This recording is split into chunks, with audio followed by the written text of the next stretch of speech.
1387. Cámaras de tormento, juicios sin defensa. La vida en la Edad Media.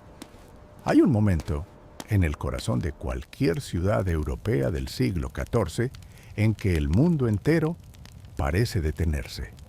Es el instante en que las puertas de madera reforzada de un tribunal eclesiástico se cierran con un golpe sordo, y el sonido del cerrojo al caer se convierte, para el acusado que aguarda dentro, en el principio del fin. No hay abogado esperando junto a él. No hay presunción de inocencia escrita en ningún pergamino. Solo hay la figura encapuchada del inquisidor, la mesa de madera manchada de cera de vela y el olor denso de piedra húmeda y miedo acumulado durante generaciones. Bienvenidos al año 1387. Bienvenidos a la maquinaria de la justicia medieval. Para entender lo que significaba enfrentarse al poder judicial en la Baja Edad Media, es necesario abandonar completamente la lógica jurídica moderna. En el mundo de finales del siglo XIV, la justicia no era una abstracción neutra administrada por el Estado.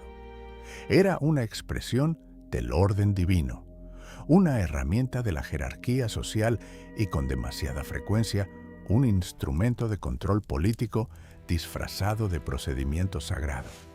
La sociedad se organizaba aún en torno a los 3 estamentos que los teólogos habían codificado siglos atrás: los que oran, los que combaten y los que trabajan. Cada uno de estos grupos se relacionaba con la ley de manera fundamentalmente diferente. Y esa diferencia no era accidental, sino constitutiva del orden que la Iglesia y la nobleza necesitaban preservar. En 1387, Europa atraviesa una de sus fases más convulsas. La Guerra de los 100 años entre Francia e Inglaterra ha entrado en una fase de tregua tensa, pero sangrienta. El gran cisma de Occidente, iniciado en 1378, mantiene a la cristiandad dividida entre 2 papas rivales, uno en Roma y otro en Aviñón, lo que debilita la autoridad moral de la Iglesia, pero no reduce, sino que aumenta su necesidad de afirmar poder a través de la represión. El trauma de la peste negra, que había barrido Europa entre 1347 y 1351 y que regresó en oleadas devastadoras durante las décadas siguientes, ha dejado una marca psicológica indeleble en la población.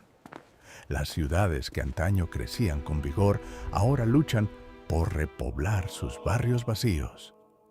El miedo al pecado, al contagio y a la ira divina forma parte del aire que respira cualquier habitante de este siglo. Es en este clima donde hay que situar la maquinaria judicial.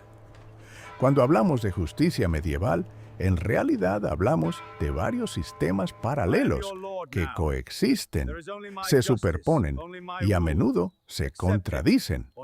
La justicia señorial, ejercida por el noble sobre sus siervos en su territorio.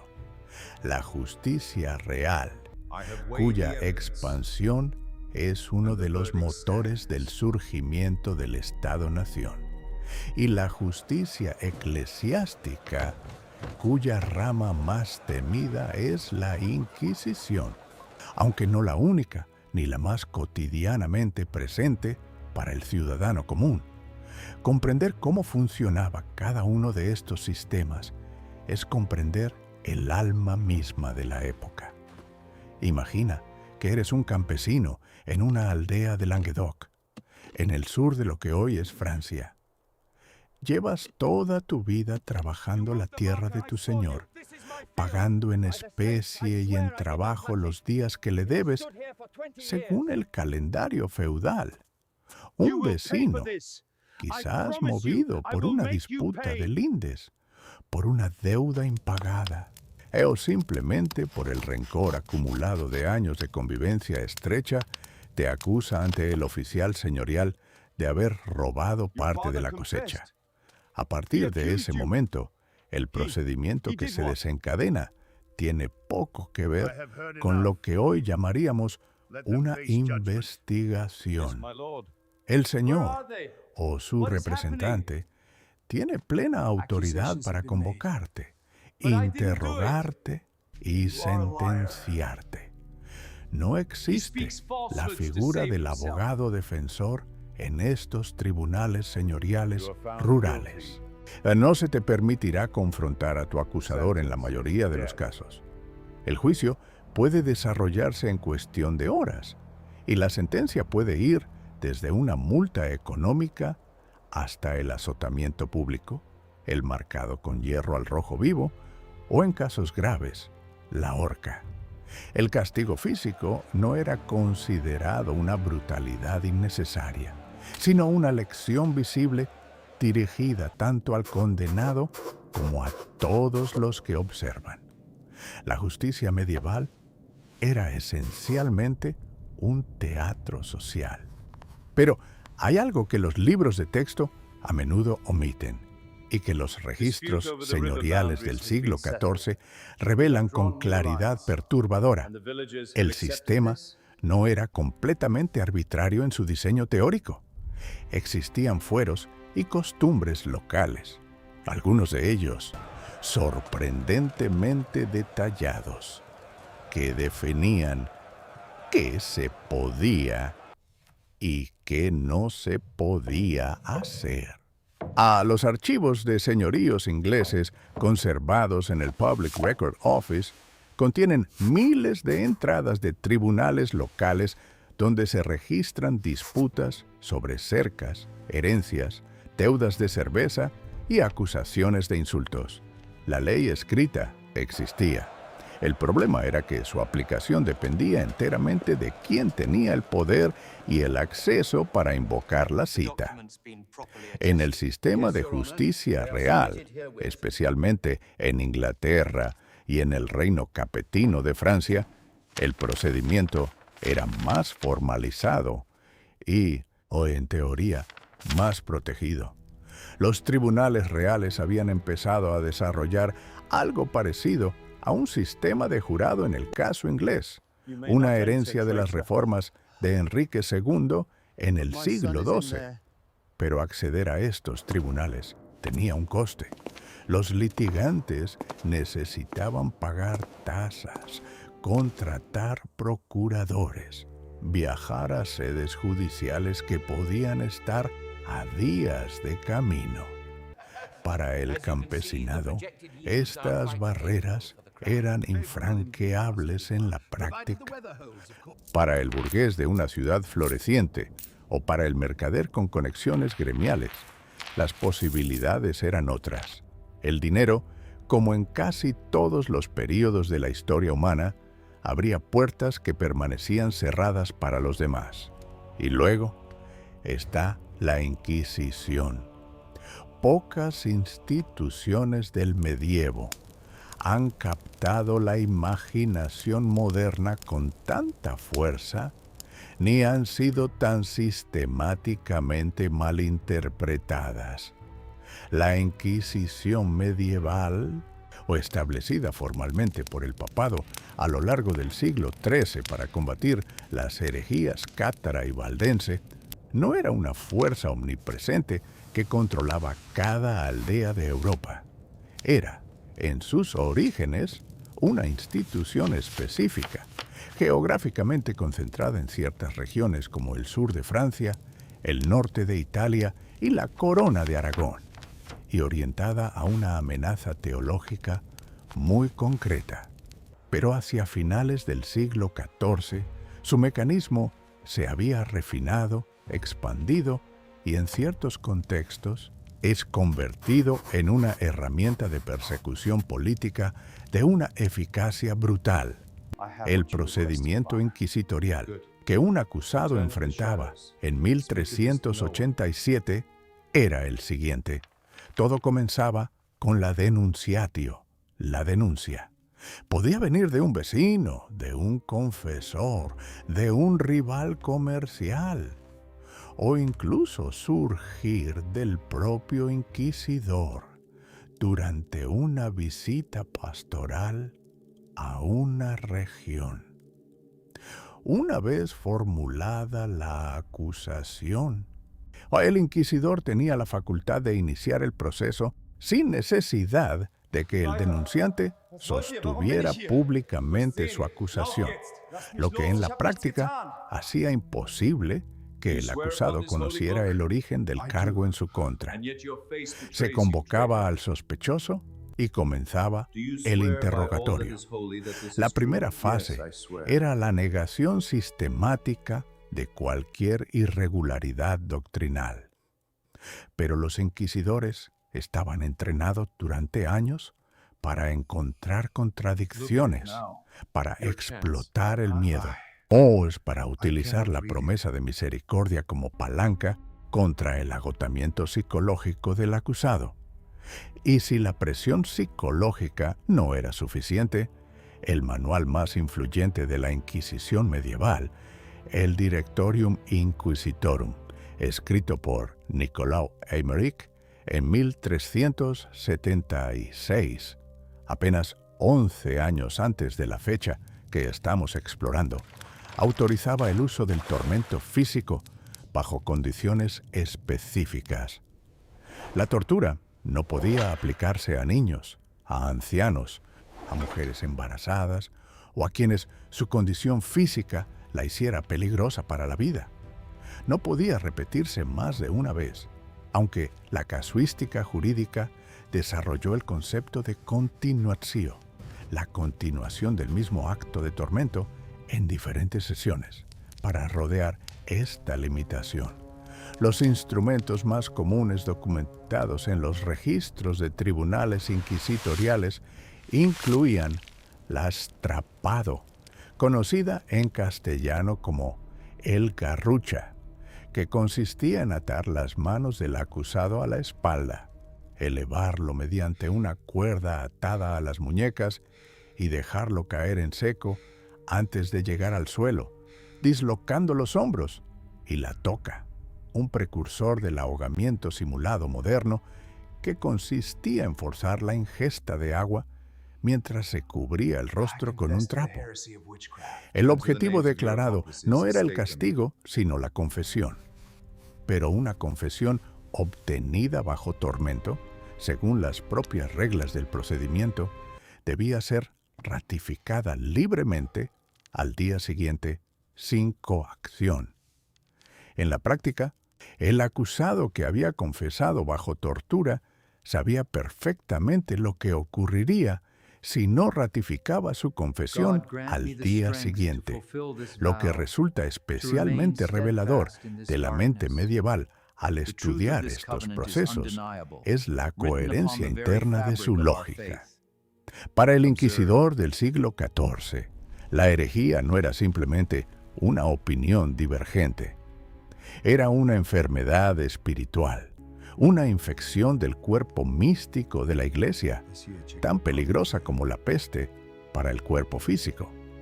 La misericordia verdadera, que en esta lógica consistía en hacer todo lo posible para arrancar al hereje de las garras del error antes de que muriera en pecado mortal y se condenara eternamente.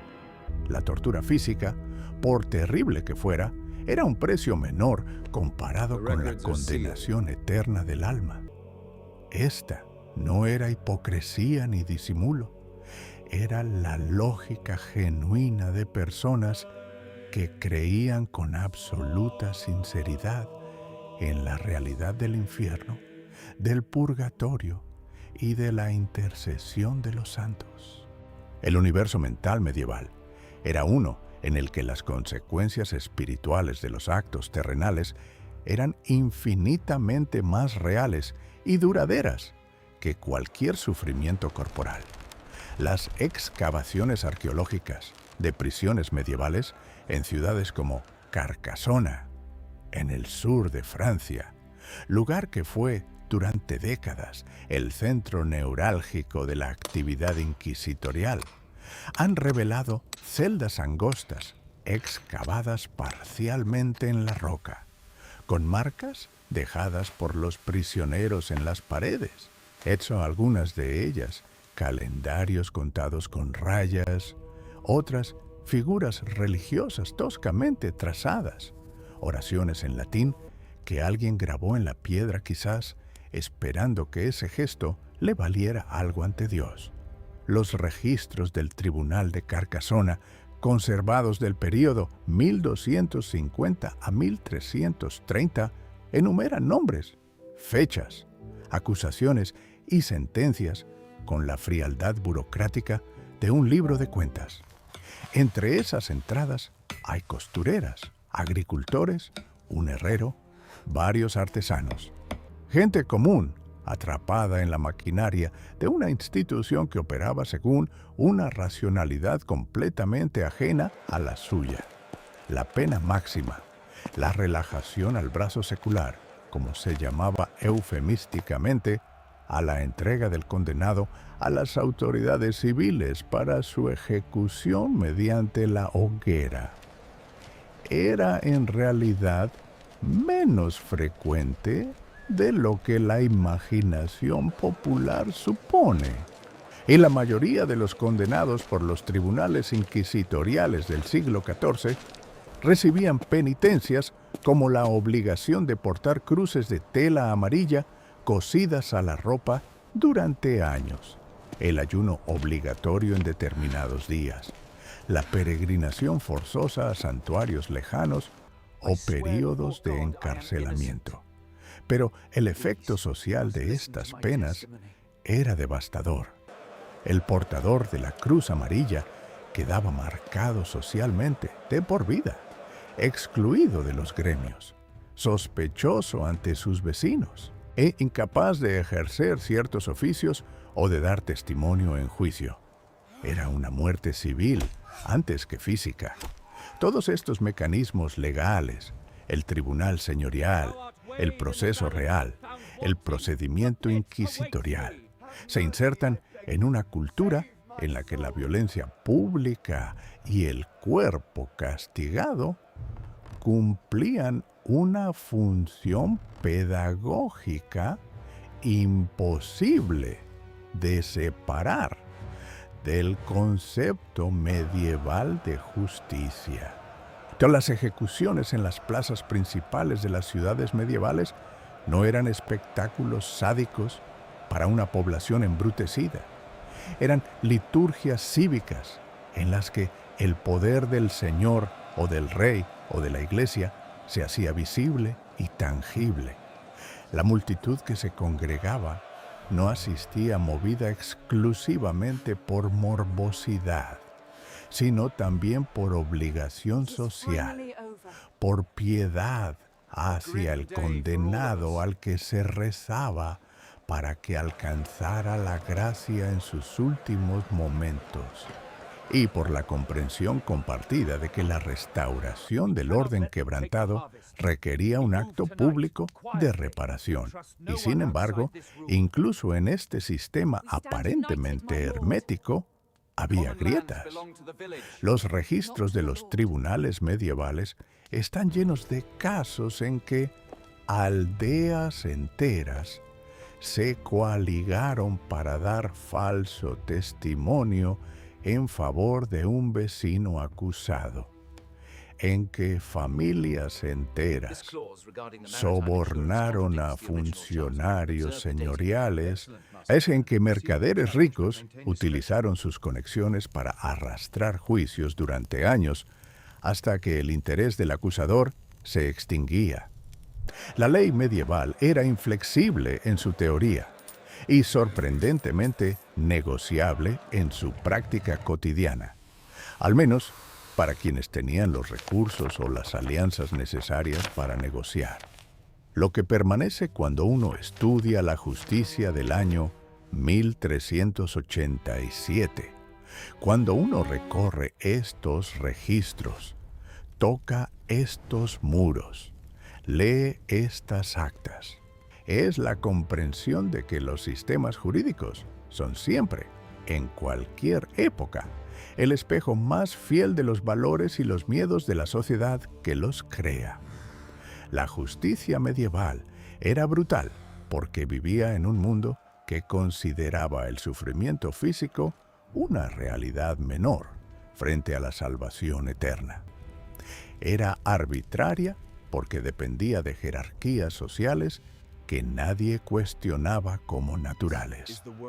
Era, en fin, coherente consigo misma de un modo que nos resulta ajeno, pero que, si hacemos el esfuerzo de comprenderlo en sus propios términos, nos dice algo incómodo sobre la capacidad humana de construir racionalidades que sirven al poder de cada época.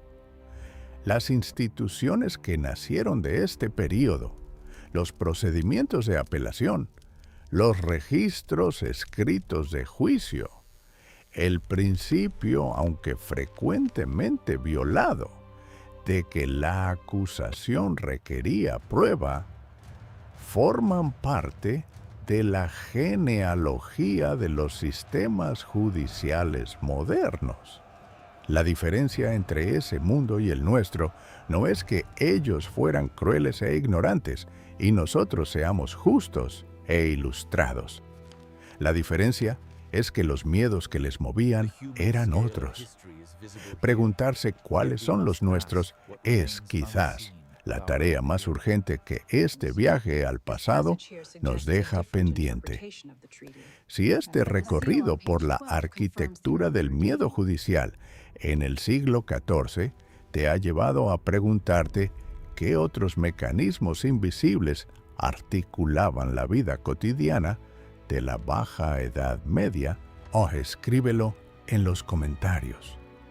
La historia medieval está llena de complejidades que rara vez aparecen en los relatos simplificados, y cada una de esas complejidades nos enseña algo sobre el largo y accidentado camino que ha recorrido la humanidad en su búsqueda de algo que pueda llamarse justicia.